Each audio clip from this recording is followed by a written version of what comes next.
Hi there, I'm the Macabre, and I'm here to assist you today. Please like the video and subscribe to the channel before you watch it, since I know you use it to fall asleep. What time are you viewing right now, and where are you from?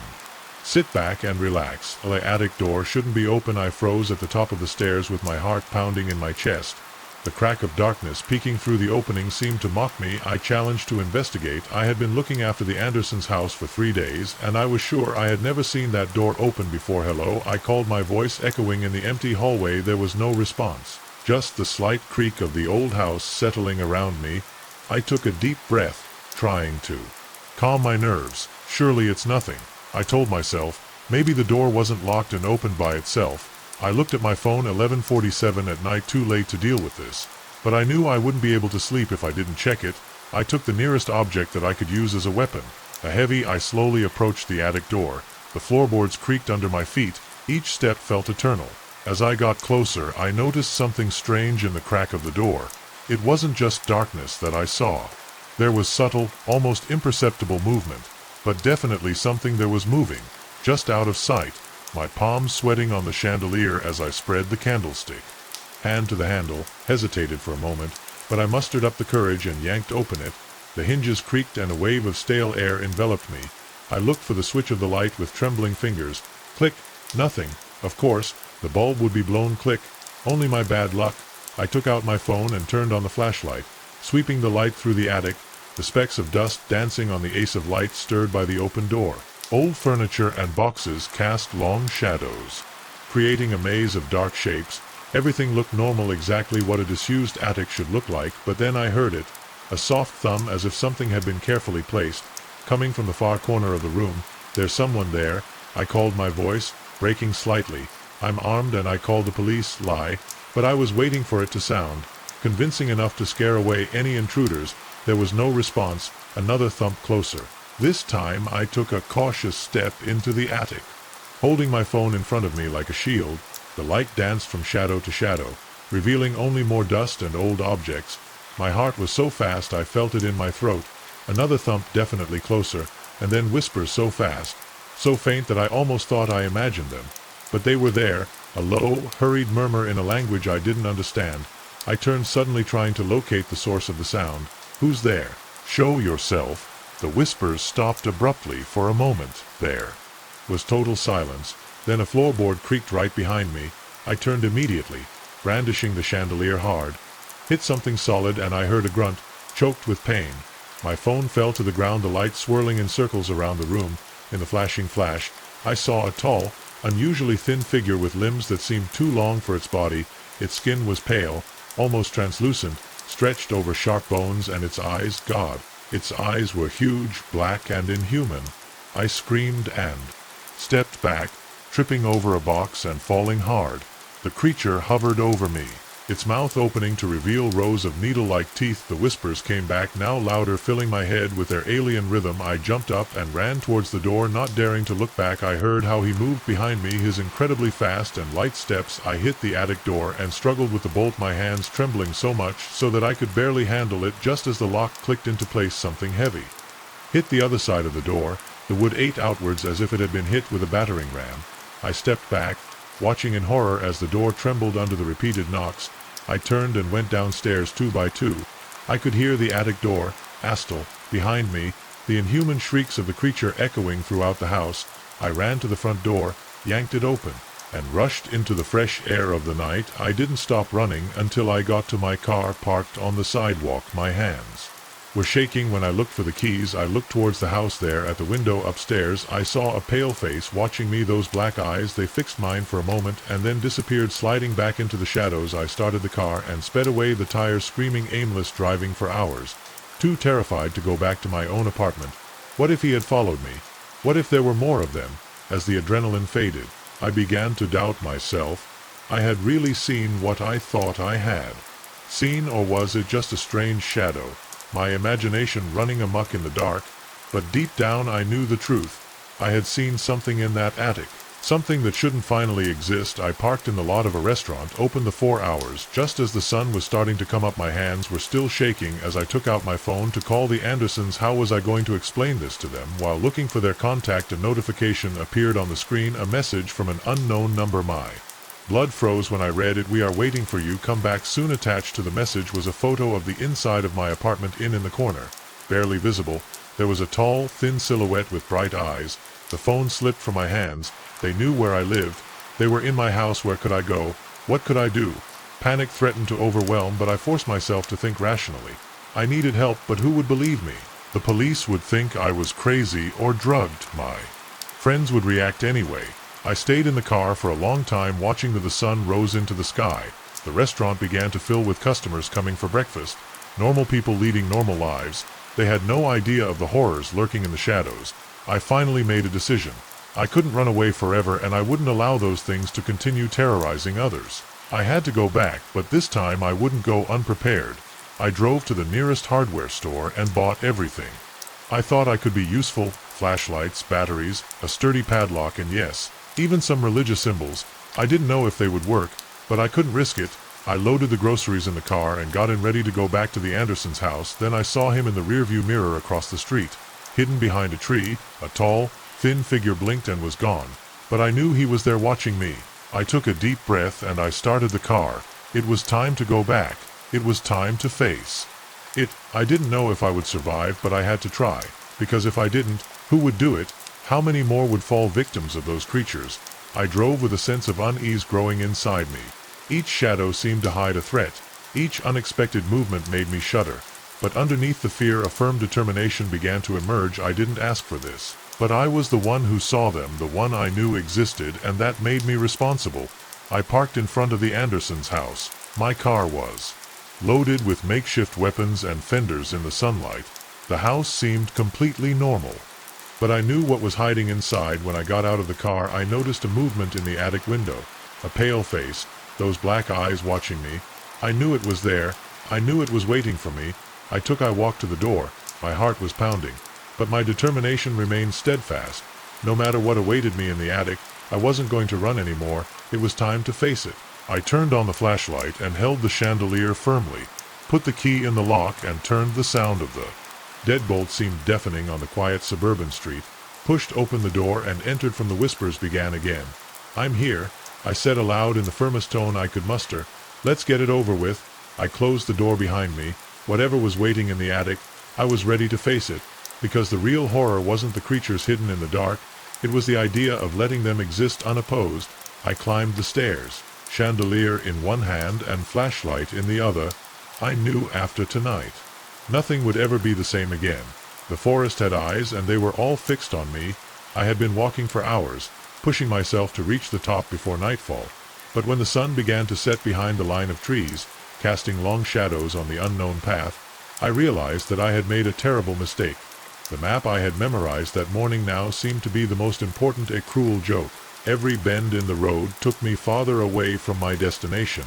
The first signs of panic began to surface as darkness fell. The singing of birds faded, giving way to the haunting nocturnal sounds of the forest, the hooting of owls, the crunch of invisible creatures in the undergrowth. My headlamp that I had once given now only to cast grotesque shadows on the path. I continued to move forward with legs burning and breath ragged. The fresh mountain air that had once been refreshing now froze me to the bone.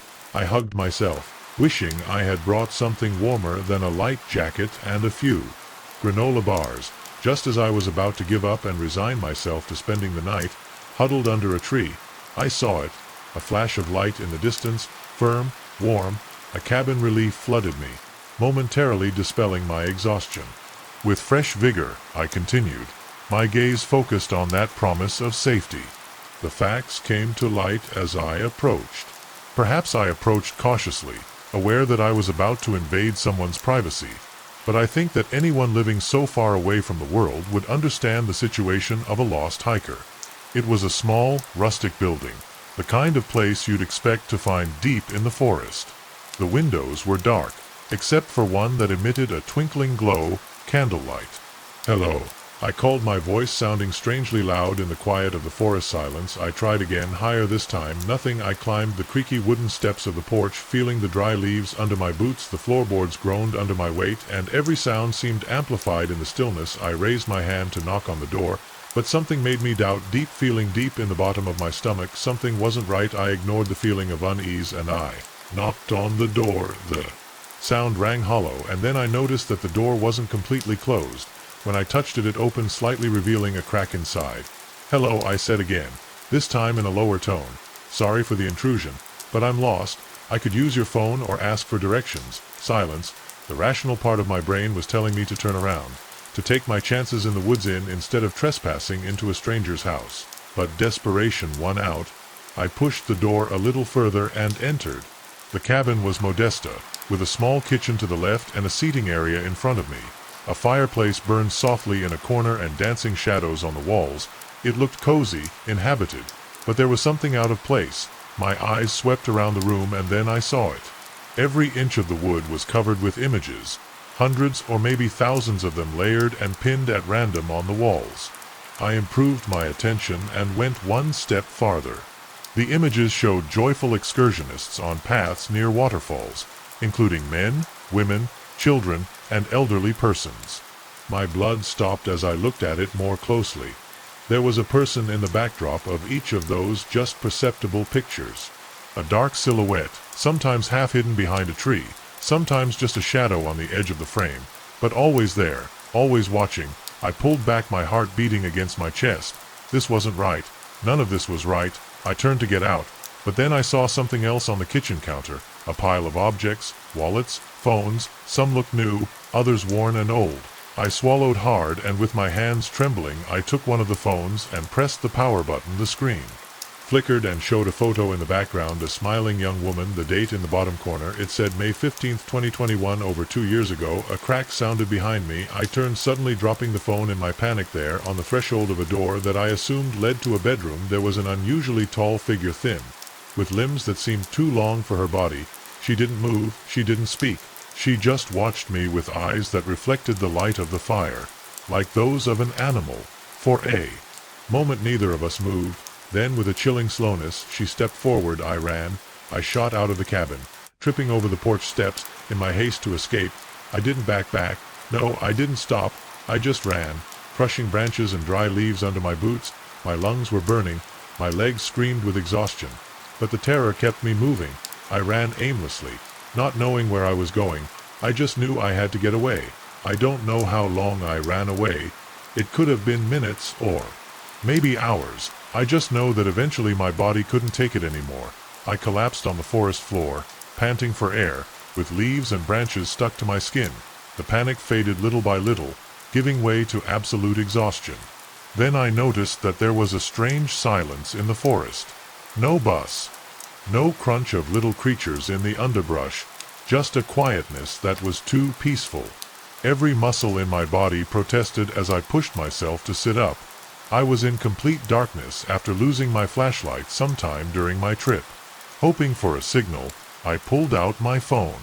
The screen lit up CND momentarily. There was no service, of course, but then I noticed something that made my heart almost stop. The wallpaper of my phone had changed. It was no longer the image of a landscape I had put now. It was a photo of me taken from behind as I walked along the trail earlier that day, and in the background, among the trees, barely visible, was that dark figure I left, dropping the phone as if it had burned me. I crawled backwards until I hit a tree. This wasn't possible. It couldn't be happening. I closed my eyes, praying to wake up from this nightmare. But when I opened them, nothing had changed. The forest was still there, dark and threatening, and in the distance I heard something, slow, deliberate footsteps approaching. I tried to get up, but my body wasn't responding. I was too tired, too terrified. I could only press my back against the trunk of the tree and wait. The footsteps grew stronger. The branches creaked. I felt it before I saw it, a presence. Close, too close. I looked up with a racing heart. At first I saw nothing, only shadows, but then a shape emerged from the darkness, tall, impossibly tall, its limbs twisted unnaturally. Its face, if it had one, was smooth except for two bright spots where they should be. The eyes didn't move. He didn't attack.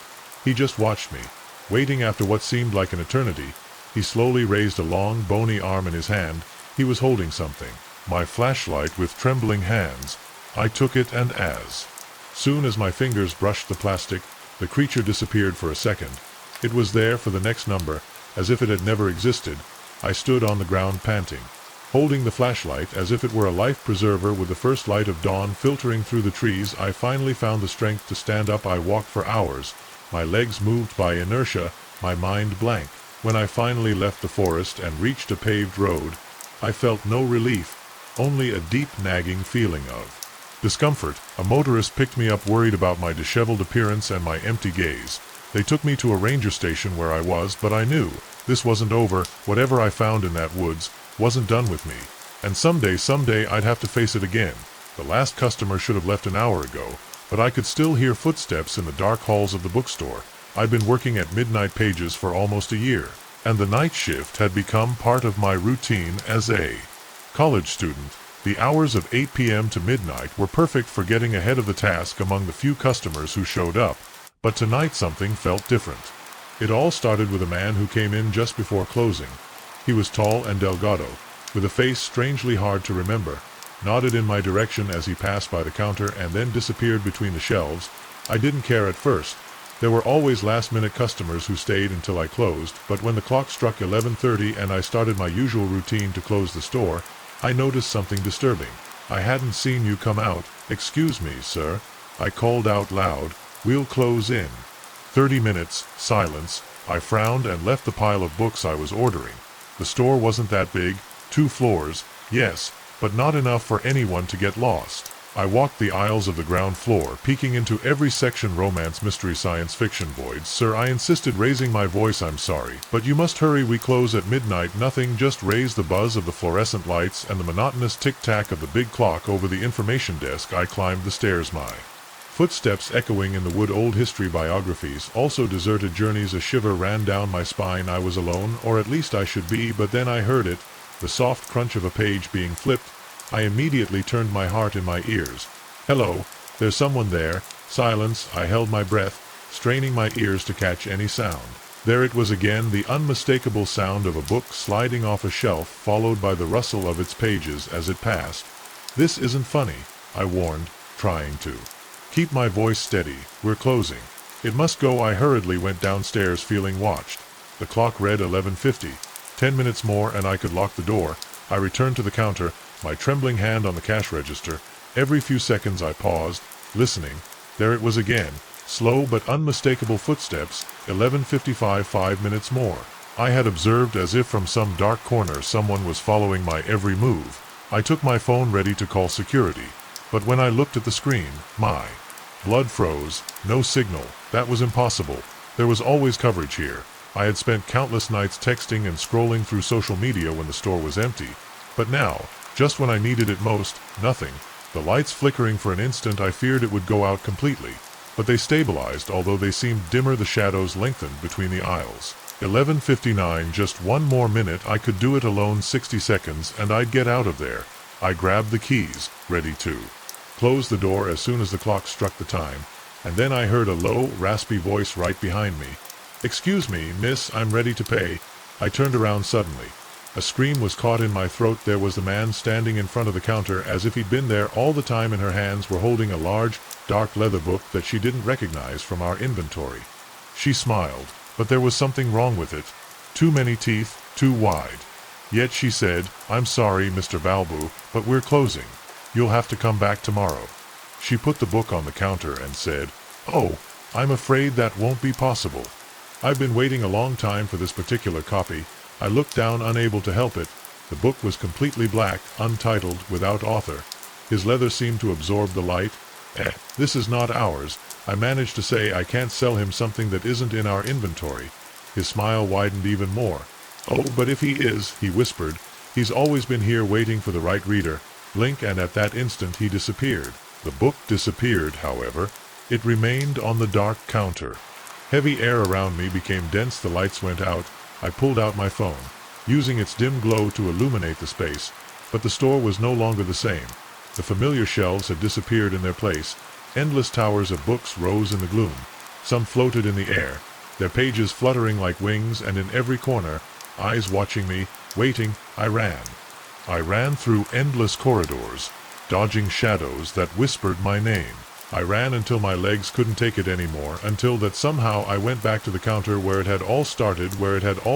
The book was still there waiting for me. With trembling hands, I opened it. The pages were blank until before my eyes they began to fill with words. My story, my life, written with fluid calligraphy, and at the end of the page a few lines plus an ultimatum: you can stay and be part of the collection. Become a living story to let others read you, or you can leave. But the knowledge of this place will haunt you forever. You'll never find peace in books again. You'll always be afraid to open one, wondering if this will be the one to drag you back. I took a deep breath. I made my decision the next morning. A young woman came to open the bookstore. Everything was in order, the shelves in place, the floor spotless, the cash register balanced.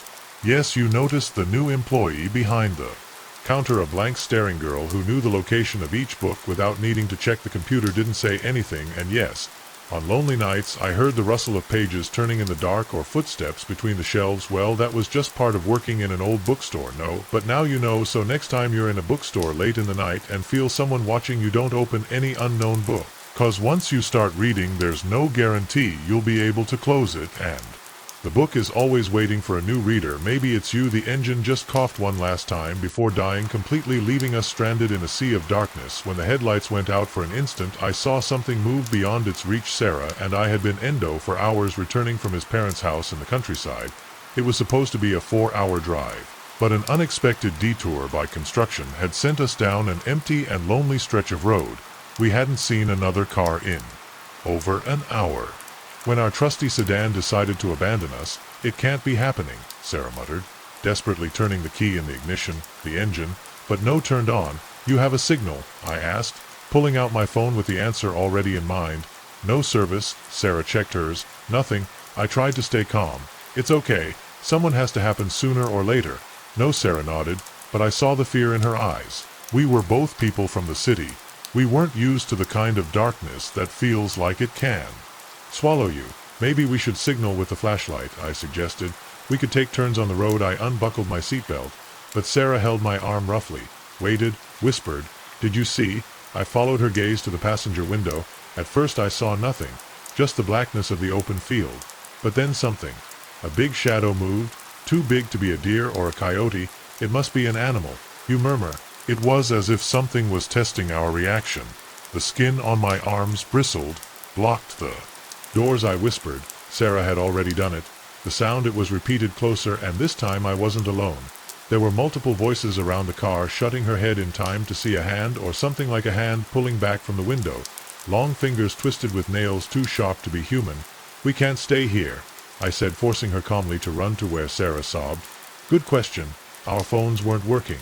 The car, it didn't start, and things were waiting for us in the forest that we didn't want to see clearly. Another blow shook the ceiling. Something was dragging above us. The windows began to fog up as if multiple hot breaths were touching them from outside. "We have to get out," I insisted. I pointed to the line of trees in the distance. "If we get to the forest, we can hide until dawn, and if they're in the forest." Sarah looked at me with full eyes, tears. I didn't have a good answer, but staying in the car waiting for them to open the door wasn't an option. I took the flashlight out of the glove compartment and held it tightly. "When it says run, don't look back, don't stop." Sarah nodded. Another harder bang. The driver's side window cracked now. I screamed, opening the door and throwing myself into the road. Sarah ran after me, and then the scream, Sarah's number, not mine, from them. An inhuman screech that froze my blood. We ran. The beats in my ears were deafening. The trees seemed to be miles away. I could hear their multiple footsteps. Too fast. Something brushed against my jacket, almost tripping me. But Sarah grabbed me and we kept going. The creatures didn't enter the woods. We heard them stop abruptly at the tree line. As if there was an invisible barrier preventing them, we didn't enter until we found a fallen log big enough to hide us. We huddled together in the damp earth, holding our breath, waiting. The sounds of the night slowly returned, the song of low squirrels, the rustling of the leaves in the wind. We stayed there until the sun began to rise. When we finally dared to leave the forest and return to the road, the car was still there, but something, it had changed. There were marks on the bodywork, long and deep scratches on the metal. The windows were covered with blurred fingerprints. But the worst thing was what we found on the windshield. A word written with a finger in the dust of the glass. "We will return." A truck driver found us. Walking down the car, it was a few hours later, and he took us to the nearest town. We did not tell the truth. Who would believe us? We said we had run out of, but when the police went to check our car, there were no marks, no scratches, no footprints on the windows, no word on the windshield. But we saw it. We know what happened from that night on. We never traveled at night on lonely roads. If we ran out of gas, we called a tow truck, and every time I saw a deserted road stretching out in front of the windshield. I wonder if they're still out there waiting for their next victim, waiting for someone else to stop. And the worst part is that I know the answer, because on the darkest nights, when all is quiet, sometimes all I still hear them scratching. The forest had gone silent, and it was then, when I learned that we were in trouble as a ranger for the last decade. I had grown accustomed to the constant symphony of the nature, the chirping of birds, the rustling of small animals in the undergrowth, the distant calls of larger creatures. But now, while I was in a small clearing, the silence was deafening. We had begun this patrol as a routine investigation. Reports of strange noises and the increase in missing hikers had led us to this remote section of the forest, accompanied by Jake, a novice ranger eager to prove himself now. While the sun was descending behind the tree line, casting long shadows on our path, I began to regret bringing it. Tim whispered, Jake barely audible. You heard that? I raised a hand signaling him to be quiet for a moment. There was nothing, and then I heard it, a low, guttural sound that seemed to come from everywhere and from none at once. It wasn't a bear, it wasn't a puma, it wasn't anything that had been. Jake looked at me wide-eyed, frantically scanning the trees. I shook my head, trying to stay calm for their sake. I'm not sure. Probably just the wind playing with us. Let's keep moving. But as we went along, the feeling of unease grew. The trees seemed to close in around us, their branches twisted like gnarled old fingers. The path that it must have been familiar, now it was twisting in ways I didn't recognize. The night was falling fast, too fast. I pulled out my flashlight, its haw of light cutting through the growing darkness. Jake did the same, and at the intersection of our lights I saw something that made my blood run cold in my veins. Massive inhuman footprints pressed into the soft earth. Tim, Jake's voice cracked. Those aren't bare footprints. True, I swallowed saliva with difficulty. Number are not. The footprints were easily twice the size of my foot, with long sharp toes that sank deep into the earth, and worst of all, they were fresh. We have to get out of here now. We turned around to retrace our steps, but the trail behind us had changed. Where there should be an open path now, there was a dense tangle of vegetation, as if the forest itself didn't want us to leave. It was then that we heard it again, that impossible growl, closer, this time much closer. Run, I screamed, abandoning any pretense of calm. We darted through the undergrowth, the branches lashing the face, the roots seeming to emerge from the ground to trip us up. I could hear Jake's gasping breath behind me, accompanied by the sound unmistakable of something else, something that was chasing us. I glanced over my shoulder and immediately wished I hadn't. On the flickering ace of my flashlight, I saw it. It was huge, at least 8 feet tall. Its body seemed to oscillate between solid and shadow, as if it didn't quite belong to this world. But the worst were the eyes, glowing amber orbs that reflected the light like those of a cat, but with terribly human intelligence. Don't look back, I yelled to Jake. Run. We emerged into a small clearing, and for a moment I thought we had a chance, but then I heard Jake scream, turned and saw him on the ground. His ankle twisted at an impossible angle. Tim, help me, he begged, crawling towards me. I stood there paralyzed by indecision, every instinct in my body screaming at me to run, to save me, but I couldn't let go. I couldn't run. Grabbing him under my arms and lifting him up as I could, Jake put his weight on me as we moved slowly, too slowly. The growl rumbled again, so loud I felt it in my chest. I turned around, placing myself between Jake and the creature emerging from the woods. It was something out of a nightmare, part bear, part man, but with features that shouldn't exist. Its fur was matted and dirty, hanging in locks that revealed patches of leathery skin, and his face, a long, jagged, tooth-filled spike, burning eyes of dark intelligence. What do we do? Jake, alone, behind me. I didn't have an answer. We couldn't run faster than that. We couldn't fight that. We were going to die here. The creature advanced every heavy and deliberate step. I raised my flashlight, more as a futile gesture than as an actual defense. His eyes were illuminated, and for a moment they glowed strangely. Then, for no apparent reason, the creature halted, cocked its head as though it were listening to something we couldn't hear, and its shape started to ripple, lose definition, and blur into a blurred shadow. Then, with a sound like the wind among dead leaves, Jake and I vanished. The wilderness started to take its toll, and we remained there too scared to leave. Life again, a birdsong around here, the crunch of a squirrel there is gone. Jake nodded slowly. I think so, but we have to get out of here. It took us hours to get back. Every step was torture, every shadow a threat. But at dawn we finally reached the ranger station. The official report was vague. We had gotten lost. Jake had sprained his ankle. We had heard strange animal noises. I couldn't tell the truth. Who would believe me? Jake asked for a transfer to an office position after that night. I don't blame him, but I'm still here. I patrol these woods, 'cause someone's got to do it, 'cause someone's got to watch what's hiding in the shadows. And every time the forest goes quiet, every time the shadows seem to get longer than it should, I know he's watching me. Waiting, and I wonder he let us go that night, or is he just waiting for us to let our guard down? I don't have the answers, but I keep searching. I keep watching. Because out here the vigilance isn't just important, it's the only reason. I'm still alive. The last light flickered before going out, plunging the library into total darkness. That's when I heard the footsteps. I had no intention of staying so late during the week of final exams. The university library became the second home for most students, but I had lost myself in my economics books without noticing how the lights went out floor by floor, a subtle sign that it was time to leave. Only when the last overhead light clicked and went out, I realized how late it was, my eyes blinking, trying to adjust to the sudden darkness. The only light was now coming from my laptop screen, casting a spectral blue glow over my little corner in the vast library. Hello, I called, my voice sounding strangely loud in the silence. There is someone left here. Nothing, just the faint hum of the old heating system and the creaks of the building quickly settling down. I began to put my things away, ignoring. I feel a knot of anxiety in my stomach. It was ridiculous to be scared.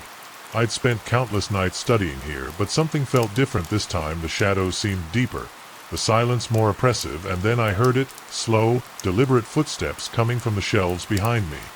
I froze, my hand stopping halfway through my backpack. Hello, I said again, struggling to keep my voice steady. I'm sorry, I didn't notice they were already closing. I'm leaving now. The footsteps stopped for a moment. It was just silence, and then so low I thought I almost imagined it. A whisper. Stay. A shiver ran down my spine. That voice didn't sound human. It was more like the creaking of pages, passing the moan of old leather bindings, as if the library itself were talking with trembling hands. I grabbed my backpack and slipped my laptop in whatever it was. I didn't want to find out. I stood up. The chair scraped loudly against the floor. The sound resounded in the emptiness of the library, and in response the footsteps sounded more. Gone now, and closer I ran. My feet hit the carpet as I threw myself towards the main stairs behind me. The sound of the chase grew. It was no longer a single couple of steps, they were many, and with them the voices whispered in unison. Stay, Lee, learn. I took the stairs 2 by 2, my breathing coming out in gasps, torn 5 floors to the exit. It felt like an eternity. When I got to the 3rd floor, a book shot out of the darkness, passing inches from my head. I crouched down, almost losing my balance. Then more books flew towards me, an impossible rain. How were they doing this? Who they were? I didn't have time to wonder. I just ran, using an arm to protect myself from the onslaught of pages and leather covers. 2nd floor, the whispers were more insistent. I could almost make out words, promises of knowledge and power. A part of me, a treacherous part, wanted to stop and listen, wanted to turn around, see who offered me these secrets. I shook my head, clearing the temptation. Whatever it was that was chasing me, I didn't want to know it. 1st floor, the exit was there, the glass doors shining with the dim emergency light, but as I got closer, my heart sank. The doors were chained. A bright padlock reflected the dim light in the lobby. I didn't whisper, desperately pulling on the chains. This couldn't be happening. The library was supposed to be open 247 on exam week. Why would they have closed it? The steps were now on the stairs. They were coming down with a deathly, leisurely pace. They knew I was trapped. I turned, slamming my back against the door. For the hall seemed bigger, darker than I remembered. Something was moving at the edges of my vision. Shadows always disappearing when I tried to look directly at them. What do you want? I screamed, my voice breaking with fear. Voices bursting into a growing chorus of murmurs that seemed to come from the walls themselves. Knowledge, power, eternity from among the shadows. A figure emerged at first glance. She looked like a normal librarian, an old woman in a cardigan and glasses. But when she got closer, I realized with horror that she wasn't walking, she was floating. Her feet were several inches off the ground, and her skin was pale and wrinkled, with a texture like aged parchment. "Welcome, young scholar," her voice said, a dry whisper like the RCE of old pages. "We've been waiting for someone like you." More figures appeared behind her, students, professors, librarians, all with that skin of paper, everyone floating. Her eyes shone with an inhuman light, full of ancient wisdom and a terrible hunger. "Join us," continued the librarian, holding out a hand. "Become one with the books. Learn the secrets of the universe." For a moment I was tempted. Unlimited knowledge, the mysteries of the world at my fingertips. It was intoxicating.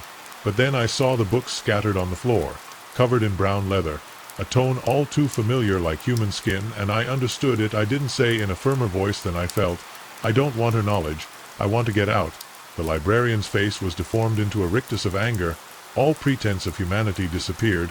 "You have no choice." The figures threw themselves at me, their thin and dry hands stretched out. I shrank, expecting the worst, but instead of feeling her fingers I felt a surge of heat. I opened the eyes. The chains on the door were glowing red hot. With a crack, the padlock broke. I didn't hesitate. I pushed the doors and ran into the cold night behind me. Inhuman screams of fury echoed in the darkness, but I didn't look back. I ran until my lungs burned, until the library was just a dark spot in the distance. I never came back, and to this day I sometimes hear the whispers, and my skin sometimes looks too pale, too paper. The headlights behind me hadn't blinked in the last 20 miles. At first I thought I was just another night commuter on this lonely stretch of road, but as I took turn after turn, the lingering glare in my rearview mirror began to feel less like a coincidence and more like a chase. I had left work later than usual. The hands of the clock were slipping past midnight. When I finally turned off my computer, the office was empty save for the distant hum of the cleaning crew's vacuum cleaner. I remember thinking about how nice it would be to crawl into bed and let the stress of the day dissipate now. As I gripped the steering wheel with clenched hands, sleep was the furthest thing from me. The car behind me was indistinct, a dark sedan, though its exact color was impossible to determine. In the blackness of the night, its high beams pierced the darkness, illuminating the road ahead of me, almost as well as my own headlights. I tried to rationalize. Maybe they were just heading in the same direction. Maybe they were lost and followed me, hoping that I would lead them to civilization. But every explanation felt flimsier than the previous one, especially when I swerved. Gonzalez, the car, went straight on Oak Avenue, still there, a quick turn down a side street I had never taken before. The headlights remained steady in my mirror. My heart was pounding so hard I could hear it over the radio I had turned on in a futile attempt to calm down. I pulled out my phone with the intention of calling 911. But I hesitated. What would I say? "Hello, officer. A car is driving behind me." They would laugh at me. I decided to test my pursuer a mile away. There was a supermarket open 24 hours. I would go in, park, and see what they did if they followed me. I could run inside where there would be people and cameras. If they went on, well, I would feel silly. But at least I would be safe. When the neon sign for the store appeared in the distance, I turned on my turn signal. The car behind me did the same. My mouth went dry. I pulled into the parking lot, choosing a spot near the driveway. The other car slowed down as it approached the driveway, and for a moment I dared to wait for it to go on. But then, with agonizing deliberation, it also turned and pulled into the parking lot. I turned off the engine, but didn't get out through from the side. I watched as the other car drove around the parking lot. Then another and another. On the fourth pass, stopped 2 rows behind me at an angle where its headlights pointed directly at my car. The engine went out, but the lights remained on, bathing my car with a hard white light. Between I closed my eyes, trying to make out some detail of the driver, but the glare made it possible for me to do so. Minutes passed. Neither of us. We moved. The automatic doors of the store slid open, and an employee came out to take a break and smoke. I saw my opportunity. In a single fluid movement, I opened the car door and ran to the store. "Help!" I shouted to the employee, who looked at me surprised. "Someone is following me." The eyes of the young man, they opened wide and quickly made me enter, closing the door behind us. "You're fine." "I call the police." I nodded, grateful for their quick reaction. As he picked up the phone behind the counter, I turned to look out the big front windows. The car was gone. My pursuer had disappeared as quickly and mysteriously as he had appeared. The clerk, whose badge read Chris, offered me a bottle of water and asked me to describe what had happened. As I recounted the events of the last minute, doubt began to creep into my mind. I had overdone it. It was all in my head. The police arrived about 15 minutes later. They took my statement. They checked the store's security cameras that showed a dark sedan circling the parking lot before speeding up and driving away, and offered to escort home. I gratefully accepted as we exited the parking lot with a patrol car in front of me and another behind me. I felt safe for the first time in hours. The familiar streets of my neighborhood appeared and I breathed a sigh of relief. Home. Security. The officers took a quick tour of my house before giving me the go-ahead. They promised to increase patrols in the area over the next few nights and left me a card to call if I noticed anything suspicious. I closed the door behind them, double-checked each window, and finally allowed myself to relax. I had finished. I was safe while going about my nightly routine, washing my face, brushing my teeth, trying to make sense of what happened. Who was in that car? What did they want back? I crawled into bed, fatigue finally overcoming my worn-out nerves. Just as I was about to fall asleep, a notification on my phone made me startle. A message from an unknown number: "Sweet dreams, see you tomorrow." Sleep didn't come easily that night, not even many nights after. The next day I called work to say I was sick. I couldn't bear the thought of leaving the house, of going back to those dark roads. I spent the day startled, noise peeking through the curtains at the slightest sound from outside. The police stopped by my house to follow up, but they had no leads. The security footage of the store wasn't clear enough to get. The license plate of the car advised me to stay alert, to vary my and to call immediately if I saw the car again. Days passed, then weeks. Little by little life began to return to normal. I returned to work, although I always left before dark. I installed a security system at home. I made friends with my neighbors and even adopted a large dog from a local shelter. But the fear, it never completely disappeared. Every time I got in my car, I obsessively checked the rear-view mirror. Every pair of headlights in the distance made my heart race. And then, just as I was starting to convince myself that it had all been an isolated and strange incident, it happened again. It was Friday night. I had gone back to staying late at work, promising him and Edie the same car, same model, same dark color that I seemed to absorb the light around him. This time I didn't hesitate. I called 911 while driving, reporting my location and the situation to the operator. They told me to go to the nearest police station, about 10 miles away. I followed their instructions, my eyes alternating between the road and the rearview mirror. The car was still there, mimicking every turn. Every lane change 5 miles from the station happened. Something happened that made me. I lost my breath. A cargo truck suddenly pulled out in front of me, forcing me to slam on the brakes. At that moment of chaos, I lost sight of my pursuer. When I looked again at the road behind me was empty. I arrived at the police station. Shaking, but unharmed, they took another statement. They promised again to investigate, but I saw the doubt in their eyes. No concrete evidence. There wasn't much they could do that night. Lying in the bed looking at the ceiling, my phone vibrated with a new text message. "You almost got caught. This time let's not do it so fair." Next time I didn't sleep at all. The next day I made a decision. I couldn't go on living like this, jumping at every shadow, afraid to leave the house. I needed answers. I hired a private investigator recommended by a friend in the police.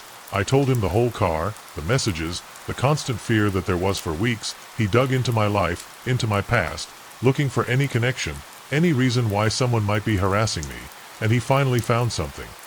I wasn't a stalker, I wasn't a random psychopath. It was much, much worse. The car belonged to a private security firm, the kind of company that powerful, wealthy people hire when they want something done discreetly, and they had been hired by someone who I thought I had left behind a long time ago. The truth, when it came to light, was almost too much to bear. A mistake from the past, a covert accident, a powerful family seeking revenge. I won't go into details, I can't for legal reasons, but suffice it to say that my life as I knew it ended. At that moment I had a choice to make. I could flee, change my name, start a new life somewhere far away, or I could stay and fight, clear my name, face the consequences of my past. In the end, I chose to stay. It hasn't been easy. There have been legal battles, threats, times when I've questioned everything, but I'm still here. I'm still fighting, and every night, as I drive home, I still check the rearview mirror, not out of fear, but as a reminder. A reminder that the past is always closer than we think, and that sometimes the things we run away from are the same ones we need to face. The car hasn't appeared again, but I know it's out there waiting. And when it comes back, I'll be ready, because now I understand it. You can't run away from the past, but you can face it with the headlights on in the dark. The stranger at the foot of my bed didn't move when I opened my eyes. He just stayed there. watching me like I had all the time in the world. I've always been a light sleeper, one of those who wake up with the slightest noise, so when I felt the weight of a glance over me in the middle of the night, my eyes opened almost instantly. At first, in that haze between sleep and wakefulness, I thought I must be dreaming. But there was a tall, thin figure standing at the foot of my bed motionless. The faint glow of the moon filtered through the curtains, illuminating it enough for me to make out its silhouette. I couldn't see its face, just a shadow where its features should be. My heart raced. Fear slipped into my s like a slow poison. There was someone in my room. How I had entered, I always locked the door. I lived alone in a second floor. This shouldn't be possible. I stood completely still. I barely breathed. A part of me wanted to believe that if I didn't move, he didn't either. I gently grabbed for the light on my bedside table with all the remaining bravery I had left after an even deeper uncertainty came in that if I wasn't just any invader, it was something more. There was no response from the stranger. My fingers suddenly wrapped around the switch. When I switched it on, the stranger vanished and the room filled with light. From the stranger, I sat up. I slammed my eyes, looking around the room for an explanation, but there was nothing. The windows were still locked, the doors were still closed, and there was no indication that anyone had been there. I knocked in a trembling voice, but nothing came. I carefully got up and checked the apartment, the living room, the kitchen, the bathroom, underneath the bed, and the closet, but everything was exactly as I had left it before going to bed. By the time I finished reviewing, I was almost certain that it must have been a dream, a case of sleep paralysis, and that it must have been the exhaustion, the stress, or my mind playing tricks. I went back to bed, leaving the light on just in case. I was about to close my eyes when I heard a whisper of breathing coming from the corner of the room. I froze very slowly, and when I turned to face the stranger, I saw that his eyes were glowing pale and unnaturally. I tried to scream, but my voice got stuck in my throat, and he took a step toward me. His movement was awkward, like a clumsy puppeteer handling a puppet. I opened my mouth to scream again, but a whisper near my ear made me freeze.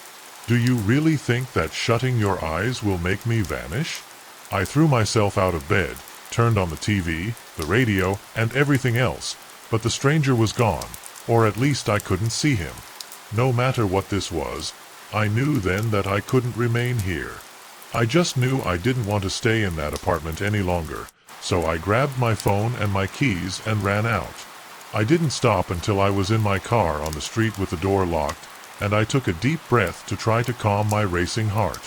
I looked out my window instinctively and saw the stranger standing behind the glass, watching me from a distance, and he raised a hand to greet me as if I were an old friend. I started the car and drove away without a set route, without thinking, just with the need to get out, and I ended up in a 24-hour cafe waiting for the sun to come out. The light of day made everything seem ridiculous, maybe if it had been a dream or some sort of feverish delirium, but just as I was beginning to convince myself that it had all been my imagination, my phone vibrated with a notification, a message from a number. Unbeknownst to me, my blood froze when I opened the attached image. It showed me sitting in the same chair in the cafe, but it wasn't taken from the table in front of me or from any of the cameras there. Rather, it showed the foot of the bed as though someone had been watching me sleep in my apartment. Below the photo, a simple message read, "You can't escape from me." The phone fell out of my hands, and I realized that I wasn't simply a ghost that I could leave behind, but rather something that had chosen me and would never let me rest.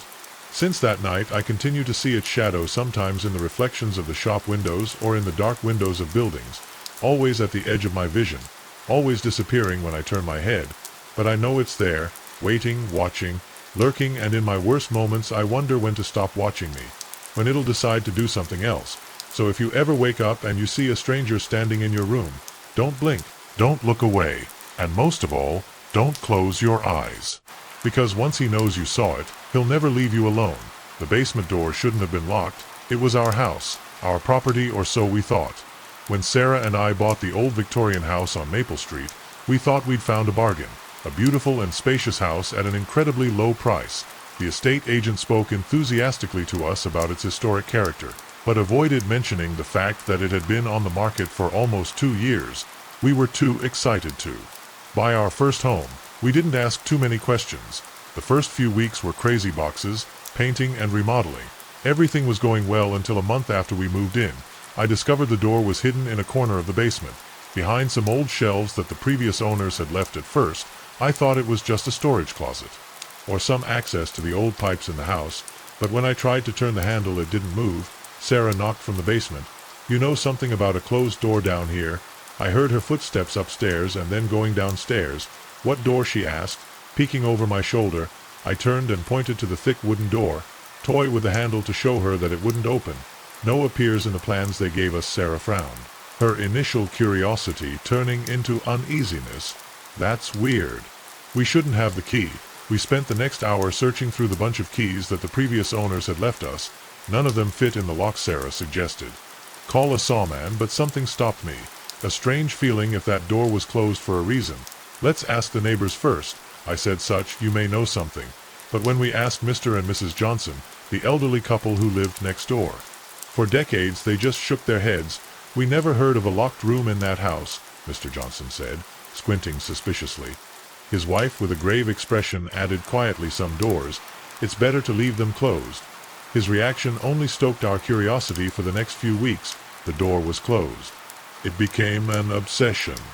We researched the history of the house, went through old municipal records, even tried to contact the previous owners, but no one seemed to know anything about a secret room in the basement. Finally, unable to resist any longer, I bought a set of lockpicks. "I just want to see what's inside. Let's assure it of a rancid stench, damp with a sickly sweetness that turned my stomach as our eyes adjusted to the darkness." We started to make out shapes, shelves full of glass jars with a cloudy liquid in the center of the room, a large table, its surface covered in dark spots. "What is this?" Sarah whispered, clinging to my arm. I fumbled for a light switch, fearing what we would see under brighter lighting. The only bulb on the ceiling flickered faintly, casting a yellowish and sick light on the room. The walls were covered with jars, each contained something, organic mass floating in liquid. Some looked like organs, others misshapen limbs or twisted creatures. Each jar had a handwritten label, with cryptic dates and notes, but what really caught our attention was the table. The dark stains were not mere traces of dirt, they were symbols etched into the wood, and in the center a large aged book lined in what looked like human skin seemed to beat with an energy of my own.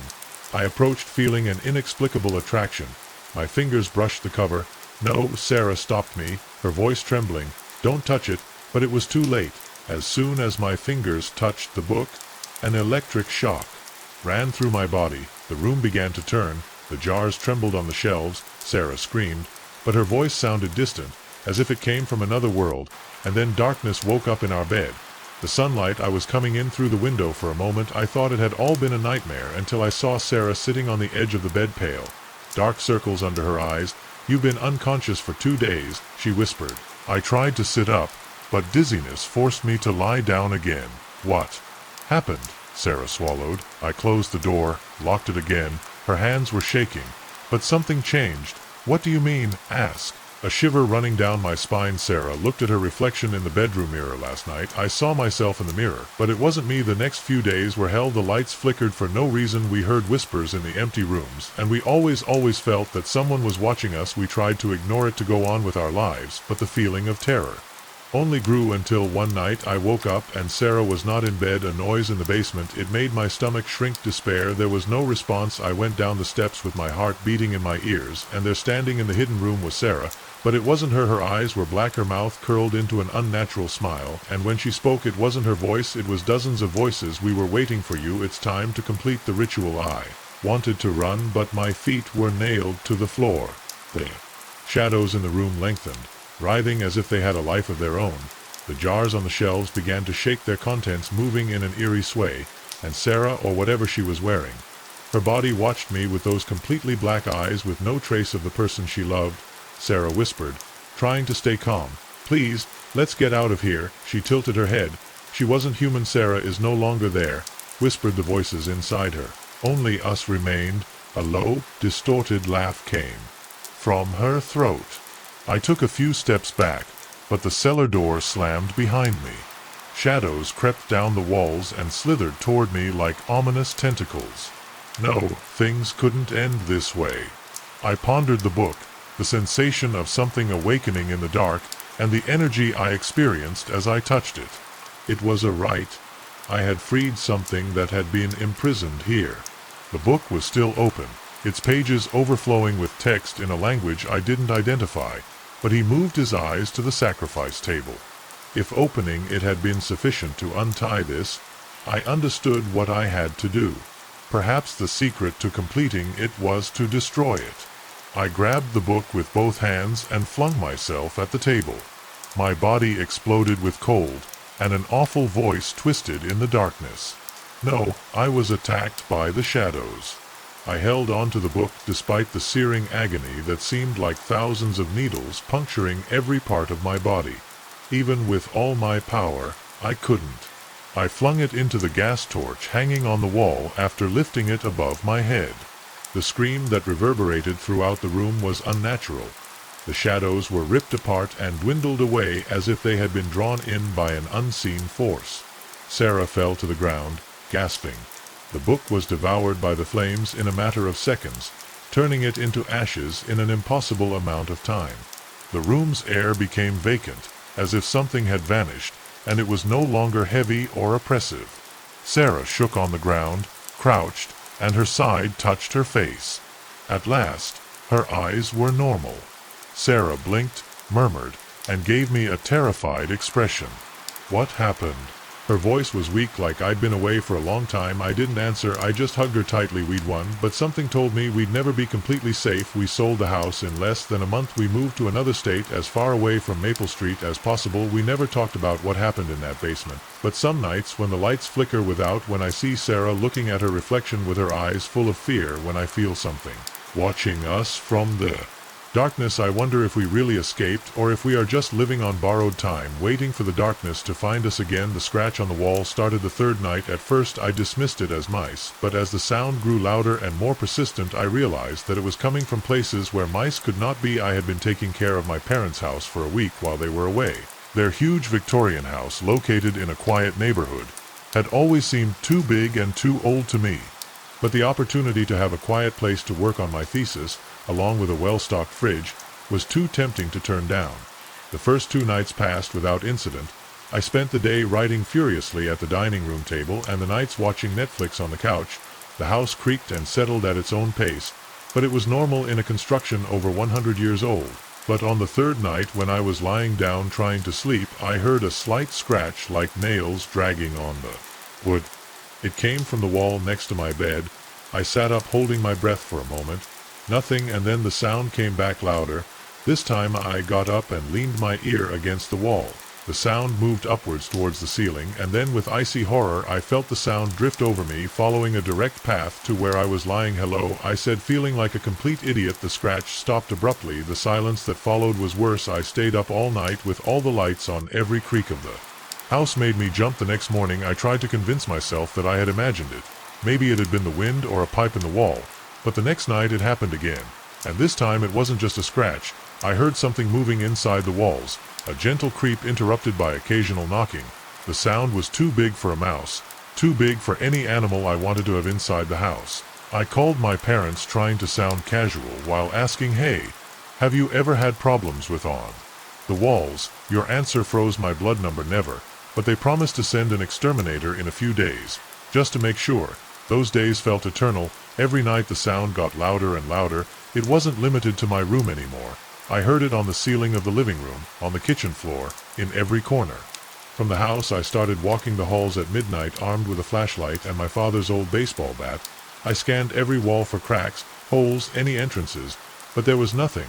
The walls were intact, solid. On the 5th night the sound changed. It was no longer just scratches. It was a muffled, faint, murmuring voice, but definitely human. I stood paralyzed by the living room wall, trying to understand who was there. I screamed, banging my fist on the wall. The murmur stopped, and then the scratch came back, but this time it sounded desperate, like something or someone was trying to get out. I pulled back, my skin bristles. This didn't make sense. There was no space behind those walls. It was impossible for anyone to be in there. But as I stared at the wall with my heart beating in my throat, a small crack appeared in the plaster. At first was the size of a hair, but it slowly expanded like a spider's web, making its way across the surface. I swallowed hard and grabbed the bat tightly. If something was going to come out of there, it would be ready. The crack opened wider, and then a hand came out of the pale, almost translucent wall with long, bony, sharp nails. The hand moved awkwardly as if trying to reach for something, like if I was looking for help, but before I could react, the crack began to close, as if the house was absorbing it again, and before disappearing completely, I heard the voice with clarity, "Help me," and then silence. The exterminator arrived the next day, checked the whole house, found no trace of rats, mice, or any kind of pest, said everything was in perfect condition. I did not mention what I had seen. Who, me, I believe, but that night I didn't sleep. I sat in the living room staring at the wall where the crack had appeared, waiting to listen, but the sound never came back. I couldn't tell if that made me feel relieved or terrified. When my parents came back, I told them everything was fine. I didn't mention anything that had happened, but before I left, I walked one last time around the house, and when I got to the living room, I stopped. There was something on the wall, a slight, almost imperceptible lump on the surface, as if the plaster wasn't completely smooth, as if something was trapped inside. I held my breath, gritted my teeth, and with a mixture of fear and curiosity, placed my hand on the wall. It was warm, and then I felt a tap from the other side, 3 soft taps, as if someone knew I was still there, waiting, calling for help. I don't know what it was. I don't know if it's still there. But I know this. Sometimes old houses hold more than just memories. Sometimes what stays trapped inside, not always ready to go. The scratch on the back door wasn't our dog's. I knew it because Robert was right next to me, with his fur standing on end and a low growl echoing in his throat. I'd been taking care of my neighbor's house for a week. The Johnsons, their huge suburban home, was a nice change from my small apartment. And until now, I'd enjoyed the quiet until tonight. It all started around 10 p.m. I was lying on the couch paying no attention to a reality TV show while swiping my finger on my phone. Rober, the Johnsons' docile German Shepherd, was sleeping at my feet. The first thing I noticed was, as his ears suddenly raised, his head alert, focused on something I couldn't see. I turned down the volume of the TV and Agus listened. Nothing. "What's up, boy?" mumbled your head. But instead of relaxing as he usually did, Robert stood up, his body tense, and then I heard a soft scratch on the back door. At first I thought it was a branch beating in the wind, but as I continued to listen I realized that the sound was too rhythmic, too intentional to be caused by the weather. Rover's low growl gave me goose bumps. In the week I had been here, I had never heard him make that sound. His gaze was fixed on the hallway that led to the back of the house. He showed his teeth. A chill ran down my spine. "Hello," I called, with a trembling voice. Immediately, "I apologize if someone was trying to enter. Just let him know exactly where I am." The scratch stopped abruptly, and the silence that followed was even worse. Before I could dial 911, Robert bounded down the hallway, barking so loudly that the wood creaked in its frame. I screamed and ran after him, and I turned on the kitchen light with trembling fingers. The back garden was dark when I cautiously approached and looked out the window, but then I noticed something crouched next to the rose bushes. At first, I couldn't make it out well. It was too tall to be an animal, and too thin to be a person. As I waited for the operator to answer, I didn't want to lose sight of him. 911, what is his emergency? I opened my mouth to answer, but then the figure stood up, and the light from the kitchen illuminated his form. For the first time, he was tall, impossibly tall. His limbs were long and ungainly, with joints in places where they shouldn't be. But the worst thing was his face, or lack thereof, where the eyes, nose, and mouth should be. There was just a smooth, pale surface, as if skin had been stretched over an empty skull. I made a noise, maybe a gasp, maybe a choked soyos, but whatever it was, the thing heard me, turned his head toward me with a motion fast and unnatural, then stepped forward. Robert barked frantically, scratching at the door. "Hello, hear me, what's your emergency?" The operator had completely forgotten about someone's phone. "Something's trying to get in. Balbu can describe the person." I opened my mouth to try, but there were no words to describe what I was seeing. The figure approached the door, his translucent skin reflecting the light. He raised a hand. Yes, what could you call it that? The fingers were too long and ended in sharp claws, and she started scratching again. "Send help." Now I managed to scream. "The units are on their way," she said, the dispatcher. "You can go to a safe place," I nodded, although she couldn't see me. "The basement, there's a lock on the door." "Well, go there and stay in the line with me. I started to back away slowly, reaching out to hold Robert, but he wasn't moving. He was still fixed on the door, growling like never before. "Robert, come," I begged, pulling his necklace, but he resisted. He didn't want to leave me alone with that. The scratch on the door intensified, becoming more frantic. He was impatient. Finally, I threw myself on Laugh and picked him up. It wasn't easy, but I managed to carry him to the basement door just as the wood of the back door broke with a dry crunches inside. I whispered into the phone, "Oh my God, it's inside." I threw myself downstairs, closing the basement door behind me and turning the lock with clumsy fingers, dragged a bookshelf against the door. Then I heard the footsteps above my head, not human, too long, too light. They moved quickly, as if I were smelling the air, looking for me. The operator was trying to calm me down, but I couldn't process her words anymore. I just curled up in the far corner of the basement, hugging Robert, and I waited. The footsteps stopped for a moment of silence, and then the wood began to splinter on me. Long, deep tears in the basement door were making its way through. But then, in the distance, sirens, the most beautiful sound I had ever heard, a sharp bang, the creaking of broken glass, and then nothing. The policemen arrived minutes later. They found themselves in the basement, trembling and unable to let go of Robert. The back door was shattered. The claw marks on the wood were impossible to explain, but there was no trace of the thing. The official report described it as an attempted robbery, but I know the truth. That was not human. I see it sometimes in the distance, at the limits of my vision, high, waiting, and every time I hear a scratch in the night, my heart stops because I know she'll come back, and I wonder next time the door will hold up. The images of the nanny showed a dark shadow standing next to my daughter's bed, but when I ran into her room, there was no one there. It all started when Lily, my 5-year-old daughter, started talking about the shadow man who visited her at night. At first I ignored. I thought it was just a figment of his imagination. Maybe he had seen something on TV or in a book, but as the weeks went by, his story didn't change. He was too consistent. He's tall, he told me, with his big blue eyes full of fear, and he has no face, and he looks at me while I sleep. My wife Sarah worried much more than me. Maybe we should take her to a child psychologist, I suggested one night after putting Lily to bed. This doesn't seem normal. I shook my head. Kids have imaginary friends all the time, I assured her. Sure, it's just a phase, but deep down I was starting to worry too. Lily had always had a great imagination, but this was different. Every time she talked about the shadow man, the air in the room seemed to get cold. It was Sarah's idea. Install a nanny cam alone. It will definitely give us peace of mind, she remarked. She really thought we would discover something, so I agreed extra to comfort her. We focused on her bed while covertly positioning the camera in the room's corner. For the first couple of nights, nothing occurred. The monitor only showed Lily sleeping peacefully. I was already starting to feel silly for having accepted. When it finally happened, it was Tuesday night. Sarah was working late and I was alone at home with Lily.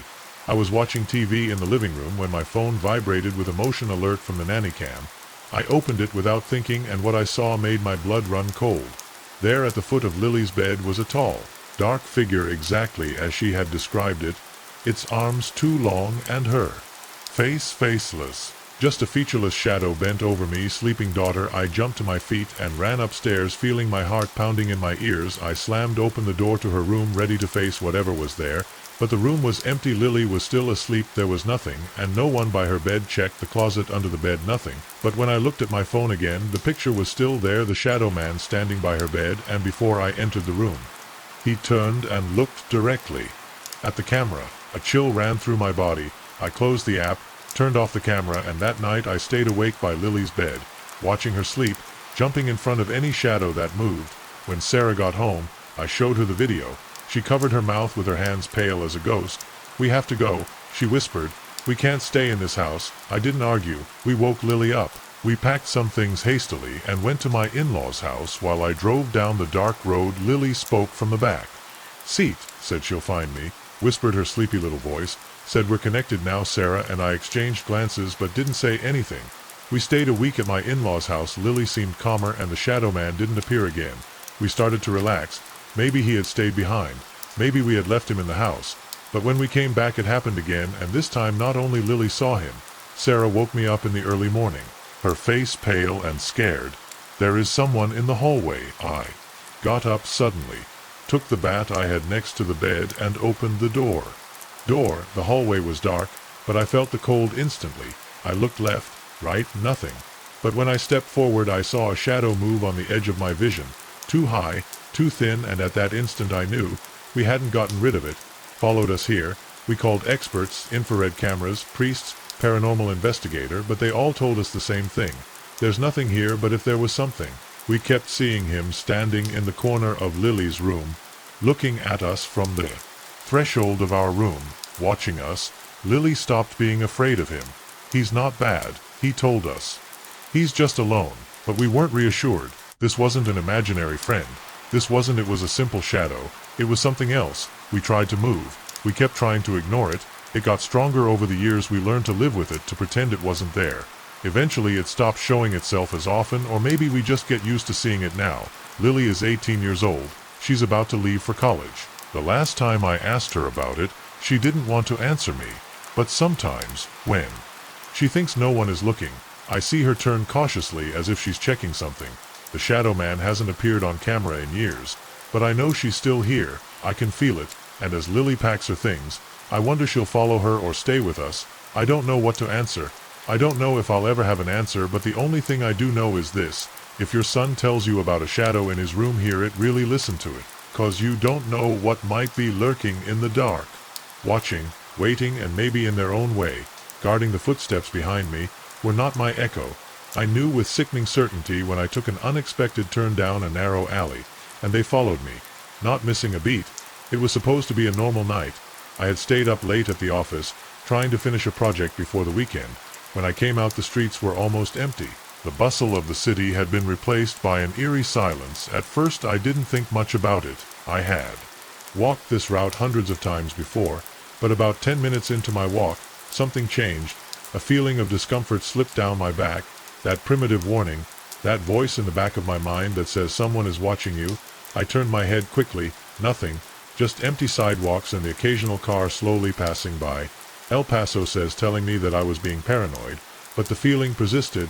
It got louder with each block, and it was then, when I heard it, footsteps at first. Glance seemed to be just mine, bouncing off the buildings, but when I varied my pace by slowing down and then accelerating, I realized that the footsteps behind me didn't match. They were constant, always at the same distance. My heart started beating faster. I pulled out my phone with I intended to call someone, to whoever it was, but my fingers were shaking too much. The device fell to the ground with a dull sound. I bent down to pick it up, and on the dark screen of the phone I saw a silhouette reflected behind me, dark, tall, too close. I ran. I didn't look back. I just ran. The streets I knew too. They became a maze of shadows and fear. I took random turns, hoping to lose it in the chaos of the city. But the footsteps never disappeared. Sometimes they seemed to vanish, only to return seconds later, closer than before. My lungs were burning. My legs screamed to stop, but fear kept pushing me forward. And then I saw it, a small supermarket, open 24 hours a day. Its fluorescent lights were a beacon in the darkness. I threw myself inside the store, almost falling to my knees at the entrance. The cashier, a bored teenager, looked up from his phone. "You're okay, miss?" I couldn't speak. I just shook my head, frantically pointing towards the door. The cashier frowned and looked behind me, and then said something that made the blood in my veins turn to ice. "There's no one there." I turned. The street was empty. It couldn't be. It couldn't be. Someone was following me, I whispered. The cashier looked at me with a sure doubt. "Because I didn't see anyone coming behind you." I couldn't process it. I had heard it. I had seen it in my reflection. But now there was no trace left. I took a deep breath and asked for a taxi. When it arrived, I hurried to get in, giving the direction. With a trembling voice, I leaned back in the back seat, closing my eyes tightly. I was sure until at a traffic light I looked out the window, and there it was on the sidewalk, high, indistinct, but definitely watching me. My eyes opened wide, but when I blinked, I was gone. The rest of the trip was a blur. When I got home, I ran inside, closing every lock and securing every window. I curled up on the couch, leaving all the lights on. Sleep, it wasn't an option that night. With every creak of the building, every shadow that moved, my mind went back to the same question: was really safe? When dawn broke, I tried to convince myself that it had been my imagination, the stress, the tiredness. But then that night I heard it again, a slight year at my door. I froze, the remote froze, fell out of my hand. The sound, it repeated louder this time, and then the doorknob started to spin slowly. The air got stuck in my lungs. I couldn't scream. I just moved. I stared in horror as the security chain prevented the door from opening fully, and in the narrow crack I saw a dark, empty, hungry non-human eye. I don't remember what happened next. I think I screamed. I think I called the police. When they arrived, they didn't find anyone. No footprints, no marks on the door, nothing, but I know the truth. He wasn't an assailant, he wasn't a stalker. He was something else, and it's still there waiting. I see it sometimes across the street reflected in dark windows, always watching me. And every time I walk down a lonely street I hear those footsteps, never closer, never farther, always at the same distance, waiting for the right moment. And I wonder if it was really behind me, or has it been inside me all the time? The street lights went out all the time. The time plunging the neighborhood into unnatural darkness. That's when I heard the first inhuman growl. I've always been a night owl. I like the quiet of the night when most of the world sleeps and everything seems more serene. My nightly walk around the neighborhood became a routine, a way to clear my head after long hours in front of the computer. I knew every crack in the sidewalk, every keto groan, every house with the porch light on all night, but tonight it was different. The air was heavier. The silence, it felt tense, like the neighborhood was holding its breath. I was already thinking about going home when it happened one by one in quick succession. The lanterns went out. It wasn't a bad blackout. The lights didn't blink or weaken little by little. They just died like someone had flipped a switch. Giant in the span of a second, the streets that were so familiar to me became an abyss of shadows. I stopped in my tracks. My eyes struggled to adjust. The houses around were also dark. Not a single window lit with the blue glow of a television set. Not a lamp lit up. It was as if the whole neighborhood had been disconnected from the world. And then I heard it, a low, guttural sound that made every hair on my body stood on end. It wasn't a barking dog. It wasn't a cat meowing. It was something else. Something that didn't belong in this neighborhood. I turned slowly, trying to locate the source of the sound. But the darkness was so dense that it seemed to absorb any shape. My mind played with me. Shadows that moved and changed shape with each blink. It was a tree bending in the wind. Or it was something more sinister. The growling sounded closer again this time, and now it wasn't just one. The sound was coming from all directions. A chorus of low, rumbling growls like predators surrounding their prey. My heart began to pound against my chest, every instinct screaming at me to run. But I knew that running would only make things worse, so I stood still, barely breathing, listening, waiting, and then I saw them, eyes, dozens of pairs of eyes shining with an unnatural glow in the dark green, some low to the ground, others at the height of my head, creatures of different sizes lurking from the shadows. One of the pairs of eyes blinked slowly, and when it did I saw its silhouette. It was canine in shape, but larger than any dog I have ever seen. Its fur did not reflect the light, as if it absorbed the same darkness. It stepped forward, and in that I knew I was no longer at the top of the food chain. They were predators, and I ran their prey. I couldn't help it. Fear took over. My feet hit the sidewalk hard. My lungs burned with every breath behind me. The creatures gave house, legs hitting the pavement. Deep and choppy breaths. They no longer tried to hide. They knew I was cornered.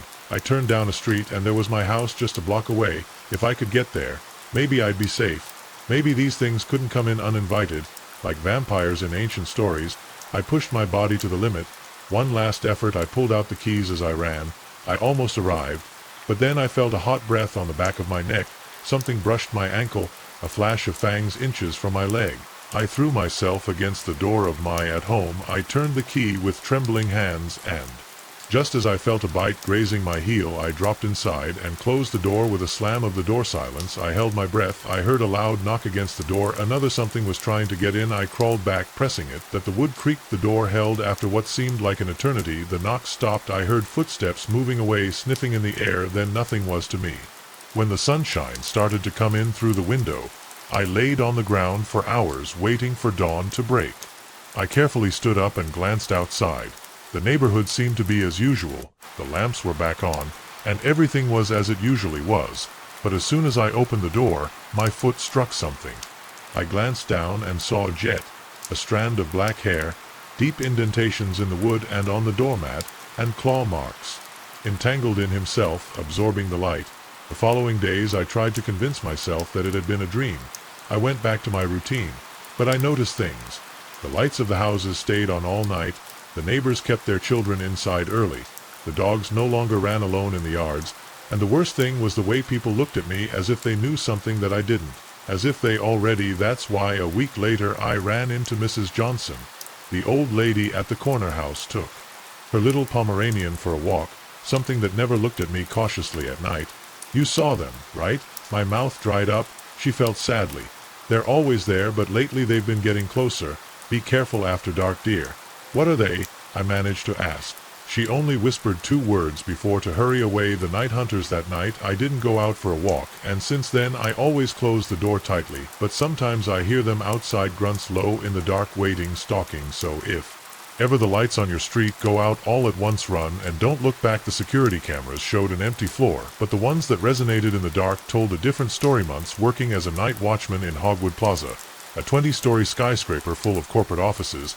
It was a quiet job, patrolling the empty hallways, checking some doors, and spending the rest of the night watching movies on my laptop. Nothing ever happened until tonight. It all started at midnight. I was security office with my feet on the desk and an open book on my lap when an alert on the monitors made me look up. Movement detected on the 15th floor. I frowned. The cleaning teams were already gone. The offices were closed. I changed the camera to the one in the corresponding empty hallway. I checked all the other cameras on that floor. Nothing, but the alert kept flashing. I tried to ignore it. Sure, it was a system error. I wrote down in my notebook that I should report it to maintenance in the morning. And I tried to continue reading, but I couldn't concentrate. My gaze kept coming back to the screen again and again, to that still image of a deserted hallway where something was moving.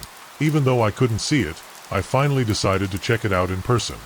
If it was nothing, at least it would break the monotony of the night. I took my flashlight, adjusted my radio, and rode the elevator up to the 15th floor. When the doors opened, I was greeted by a suffocating silence. Usually the hum of the fluorescence or the distant noise of traffic came from the windows, but this time there was nothing. Just a silence so dense that I could feel it in my bones. Security, checking the 15th floor, I reported on the radio. Although no one else worked with me on the shift at night, my voice bounced off the empty hallways. I turned on the flashlight and walked forward. The office doors were locked as they should be, but then I heard footsteps, not mine, coming from the corner at the end of the hallway. Slow, steady. I took the radio again. Possible intruder on the 15th floor. Checking only static. I kept walking with each step, feeling the skin on the back of my neck stand up more and more as I turned the corner. My flashlight lit up the empty hallway, but the footsteps kept sounding around me, behind me, under me, everywhere, and in none at once. A cold sweat ran down my back. "Hello," I said in a broken voice. "If there's anyone here, identify yourself." Silence, and then, right next to my ear, a whisper, "You don't belong here." I let out a scream and ran. I don't know where. I just wanted to go. I got out of that damn flat. I threw myself towards the stairs, going down the steps 2 by 2. I felt something behind me. I didn't see it, but I felt it, as if the darkness itself was breathing in my neck. When I got to the security office, I locked the door and barricaded myself. Was choppy. I tried to convince myself that it had all been my imagination, that I was tired, that the building was playing tricks on my. But then I looked at the monitors. The 15th floor was back on screen, and there was something there. Not an intruder, not a thief, something else. It was a tall, vague shadow, darker than the darkness itself, and I was looking directly at the camera. Raised his hand, pointed at me, and then all the screens went off at once. The next thing I remember is that dawn broke. They found me hiding under the desk, shaking and without to be able to speak. No one believed me. The security system didn't show any anomalies. The cameras didn't record anything out of the ordinary. They said I had probably fallen asleep and dreamed everything. But I know the truth. I quit that very morning. I couldn't continue working there. But I never really escaped, because now in my apartment, on the quietest nights, I hear the lingering soft footsteps, always at the same distance behind me, waiting, watching. And he asked me, did I really escape that night, or did something follow me home? The laughter of children echoing in empty hallways. It's already unsettling enough, but when I followed the muddy footprints to a classroom that should have been closed, I knew this wouldn't be a normal night on shift. I'd been working as a night janitor in elementary school for a few months. It was a simple job. Mopping the floors, cleaning the bathrooms, making sure that everything was ready for the next day. Loneliness was good for me after a complicated divorce and a series of dead-end jobs. Quiet nights gave me time to think, to plan my next step. That night began like any other. I arrived just as the last extracurricular programs were ending. Health, with a gesture to the few teachers who remained, noticing the tiredness on their faces as they left at 8 at night. The school was empty. I started my routine. I was mopping the main hallway. When I heard it, a high-pitched, playful laugh was coming from somewhere. At the end of the hallway, I stood motionless, mop in my hand, straining to hear silence, and then, again, louder, this time, followed by the unmistakable sound of little feet running. "Hello," I called, my voice echoing in the empty hallway. "There's someone there." There was no answer. Just another laugh farther away. Now I put down the mop and walked in the direction of the sound. It was not uncommon for a child to be left behind by accident. Although it had never been so late, when I turned the corner I saw small muddy footprints scattering on the floor Pulido. The first thing I felt was annoyance. I had just cleaned up, but as I followed the trail, a subtle discomfort began to form in my chest. The footprints were small, no doubt a child, but something didn't add up. They were too perfect, too even, as if the child who left them had walked with impossible precision, and the bar was still damp, but it had been raining that afternoon, and the school had been closed for hours. The trail led me to the door of room 205. I knew it must be closed. I always checked the doors at the beginning of my shift, but when I reached out to touch the knob I heard laughter again from inside. I stopped. Something inside me told me that I should not open that door, but I was the only adult in the school. If there were children in there, it was my responsibility. I swallowed hard and turned the knob. The door opened with a squeak. The classroom was in semi-darkness, illuminated only by the faint glow of the emergency exit sign. At first glance it seemed empty, but when my eyes they got used to the darkness, I saw them in the far corner of the classroom, small moving standing figures, 3 maybe 4. "Hello," I said, trying to sound calm. "They got lost. Come on, I'll take them to their parents." They didn't answer, they didn't move, they were just there, stiff as statues. I took a step inside the classroom, feeling the wall, looking for the switches. "Okay, don't be afraid," I said, "I'm not going to hurt them." My fingers found the switch and I activated it. The lights flickered, and then I saw they were not just children. Their skins were pale, almost translucent, tense on sharp bones. Their eyes were huge, black, lifeless pits, and their mouths too wide, curved into impossible smiles, full of teeth like needles. For an eternal second we looked at each other, and then in unison they began to move towards me.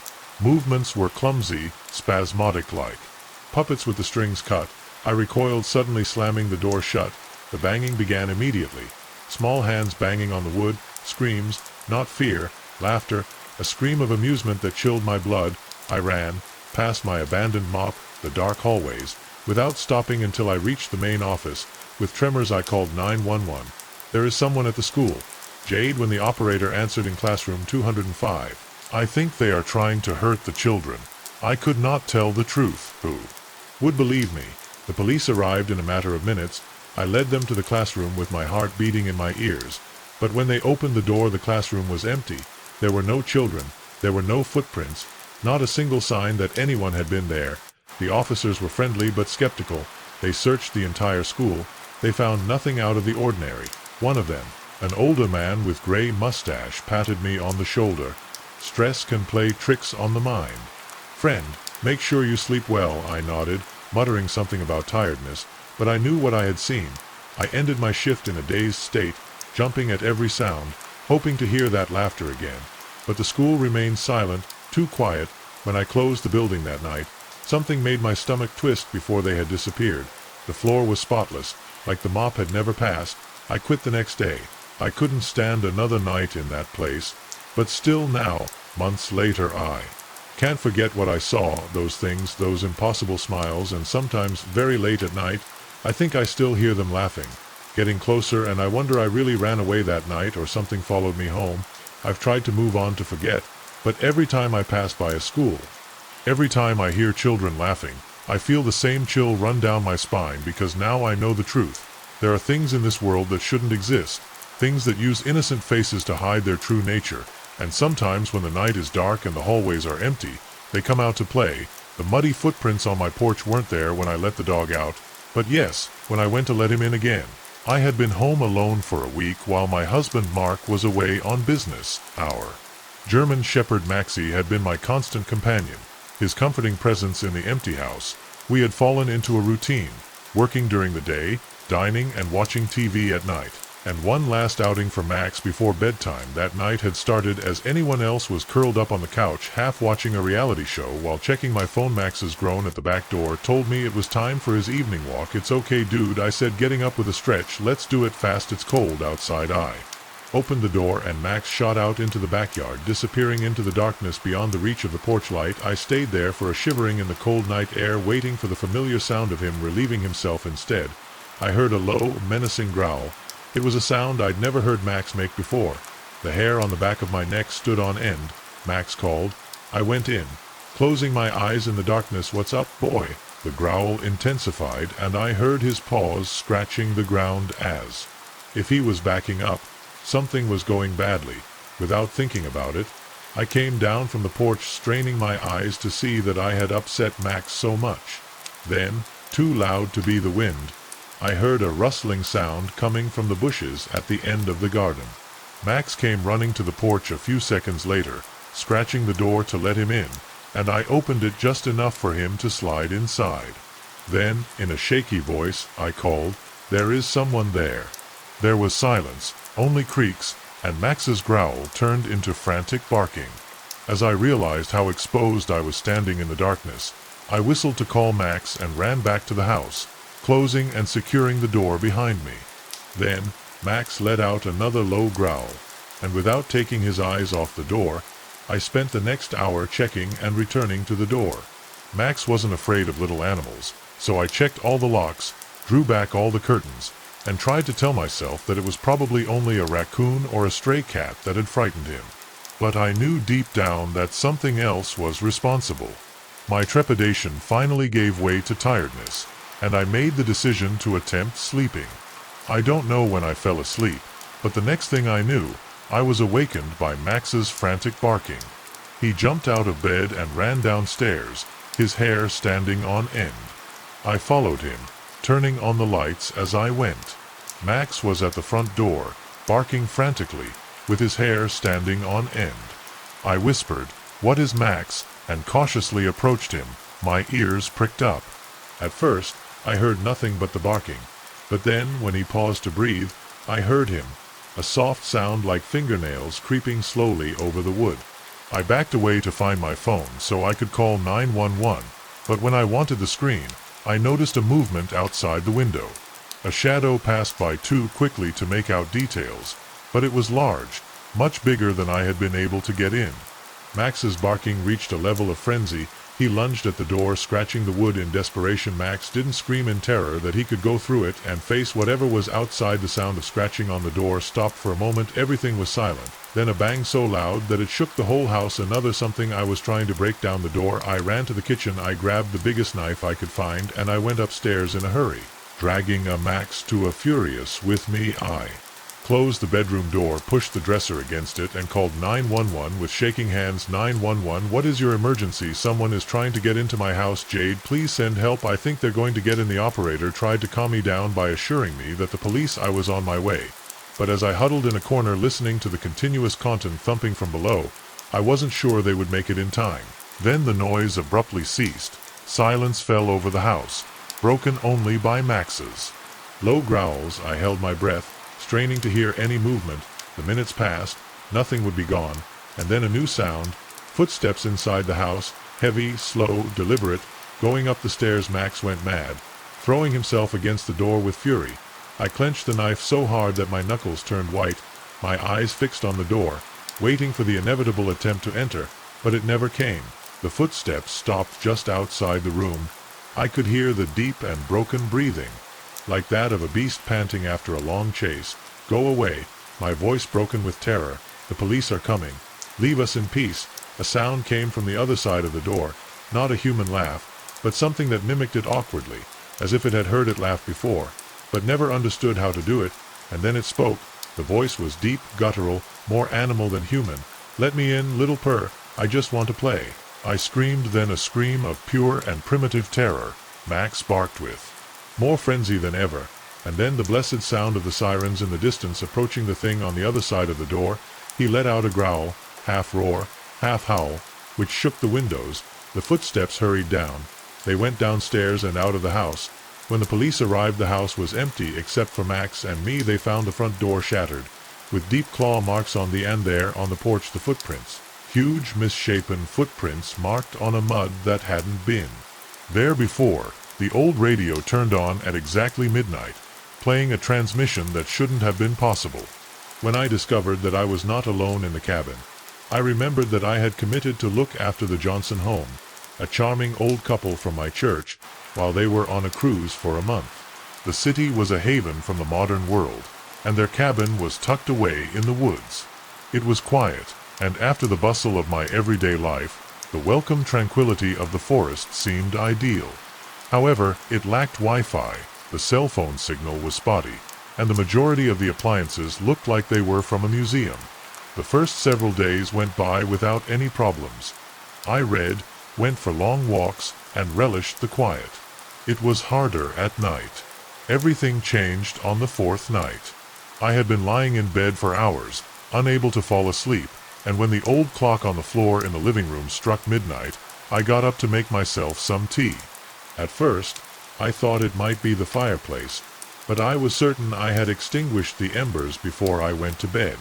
As I walked down the hallway, I realized it was a radio. The Johnsons had an old tube radio, a huge wooden box that took up half the sideboard, and I had been told it didn't work. For years they had only kept it out of nostalgia, but when I entered the living room the radio was on. Its dial was emitting a faint glow in the gloom. Static noise filled the room, interspersed with shards of music and voices, distortion.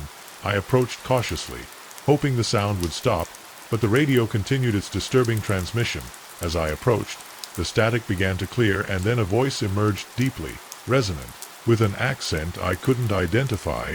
"This is a special transmission for Sarah," said the voice. My blood froze. "Sarah, my name, we've been waiting, Sarah. It's time to go home." I froze. The voice kept talking. I said things I had no way of knowing, my childhood fears, my most secret dreams, the name of my first pet. "Who are you?" I whispered without waiting for an answer. The radio sputtered. For an instant I thought I saw a face on the dial, haggard, with sunken eyes and a smile too wide. I blinked and the static disappeared. It came back with the trembling hand.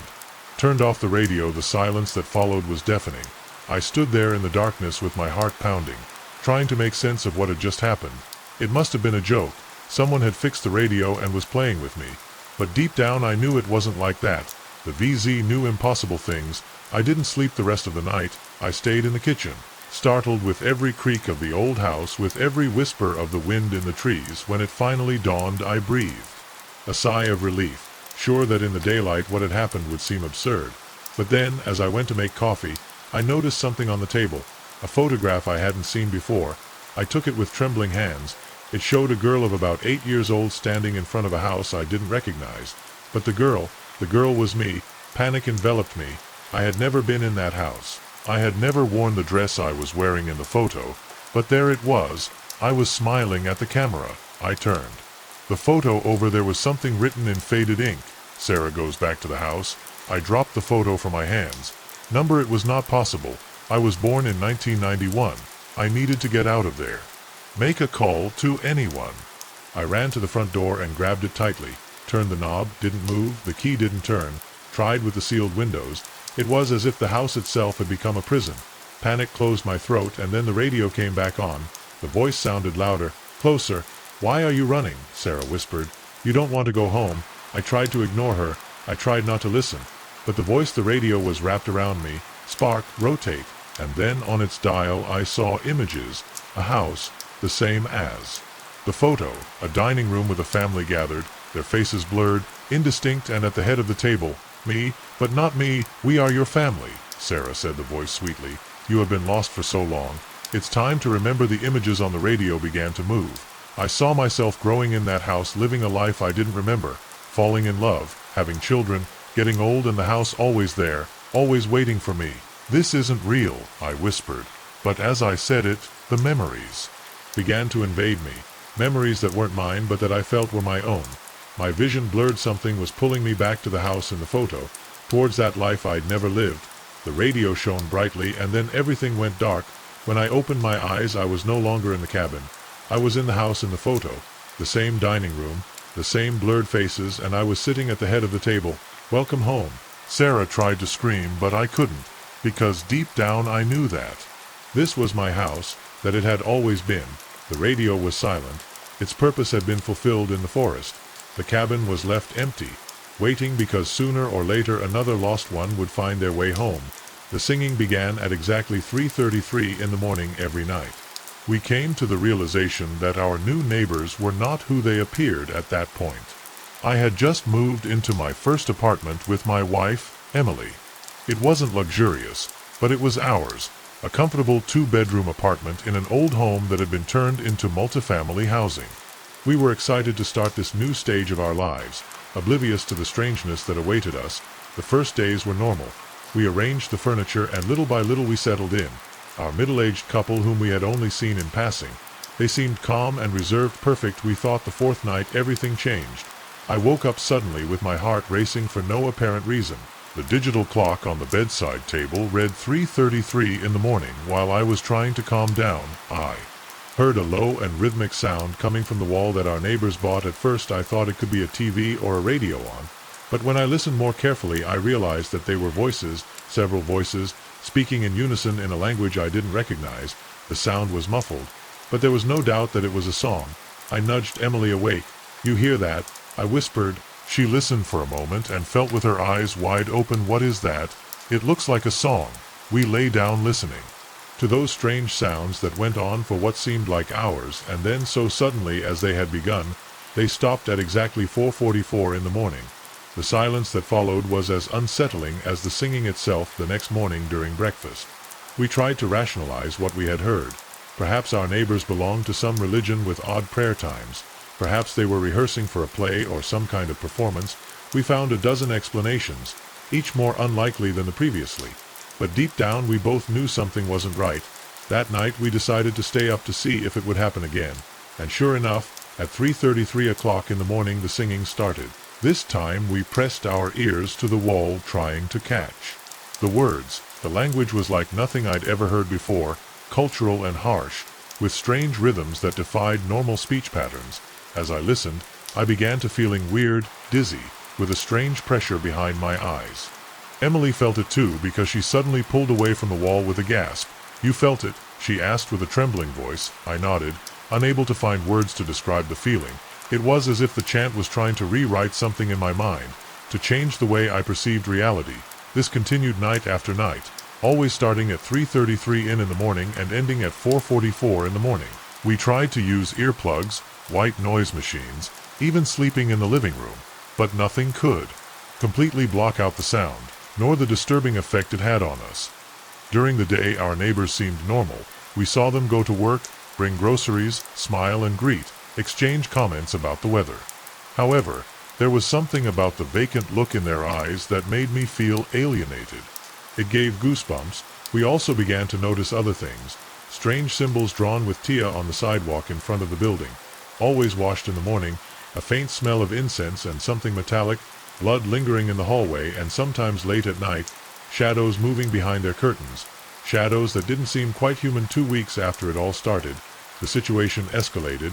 The singing turned louder, more frantic, and then we heard something new, a sound that still haunts me in my nightmares, a scream, but not a human scream. It was too high-pitched, too alien. That was the straw that broke the camel's back for Emily. "We have to call the police," she said, pale as a ghost. I nodded, but reaching my phone, a wave of vertigo hit me. The room spun, and for an instant I swore I saw something moving in the shadows of our room, something that shouldn't exist in our reality. The cops arrived about 20 minutes later. By then, of course, the singing had stopped. Our neighbors opened the door, being perfectly normal. They welcomed the policemen inside despite their little agitation at being awakened, and after a quick examination, the cops departed. They said we didn't find any evidence of disruption. Maybe they were having a bad dream, but we were aware of what we had heard, what we had felt. The next day we went to the building manager, an older man named Frank. We told him everything, hoping he would laugh or dismiss us, but instead he heard us with a grave expression. "They are not the first to complain about them," he finally said, "but there is nothing he can do. They pay their rent on time in cash, and technically they have not broken any rules." He paused, then bowed. "As soon as they can." There are things that are better not questioned. We wanted to follow their advice for real, but our contract was unbreakable and we couldn't afford to break it, so we stayed the nights. They became more and more unbearable. We began to have dreadful nightmares, vivid dreams of impossible geometries and dark entities that defied description. We woke up with nosebleeds or with symbols etched on our skin that they disappeared in the morning. Emily began to change. She became withdrawn. She spent hours looking at the blank walls, muttering in that strange language. I was no better. I was attracted by strange books in the library, texts about occult practices and cosmic horrors. One night 2 months after it all started, I woke up and found Emily out of bed. I looked for her around the apartment until I saw her. She was stuck to the wall that we shared with our neighbors, singing with them. Her eyes were blank, her nose was bleeding. I tried to push her away, but she pushed me with an inhuman force. At that moment I saw something through a crack in the Zocalo, a huge alien. I was spinning in impossible colors. She blinked and I understood everything. Our neighbors weren't summoning something, they were letting it in. I don't remember much after that. Flashes of memory. Dragging Emily out, running downstairs, chased by something invisible. When I came to, we were in my car, miles away from the city. We never went back to that apartment. We left everything behind. But sometimes I wake up at 3:33 in the morning with my heart lying down. I hold it out, sure that I can hear that song in the distance, and I know that we don't escape completely, because there are doors that once opened can never close completely. The GPS tells me he motioned to turn right, but there was no road there, just a weedy trail that got lost in the darkened forest by sunset. That must have been my first warning. I had been driving for hours trying to get to my sister's wedding rehearsal dinner. A last-minute problem at work had made me, and now I was against the clock, taking all the shortcuts I could find. The GPS suggested to me as the sun set, bathing the landscape in a spectral orange light. The roads became narrower and more unfamiliar at 500 feet. I turned right. The robotic voice indicated. I frowned. I barely saw any sign of a path, only a gap between the trees, a narrow overgrown path. I slowed down. It couldn't be a real road, but the GPS insisted if I took that route I'd save almost an hour. I hesitated for a moment. Every instinct in my body told me to keep going. But I was late. If I end up in a ditch, it will be your fault, you murmur as I turned on the turn signal. The branches brushed the roof and the windows of the car. The road was uneven, bumpy. It definitely wasn't made for a sedan like mine. But it kept moving, but the light kept moving. The sun quickly disappeared, swallowed by the density of the forest, turned on the high beams. The trail twisted like a snake, each curve revealing more of the same. Trees, shadows, and a growing sense of isolation. 20 minutes later I started to worry. I should have gone out to a main road. I took out my phone with no signal. The GPS was still working. I continued straight for said confidently. It was then that I noticed something strange. The trees, they were changing.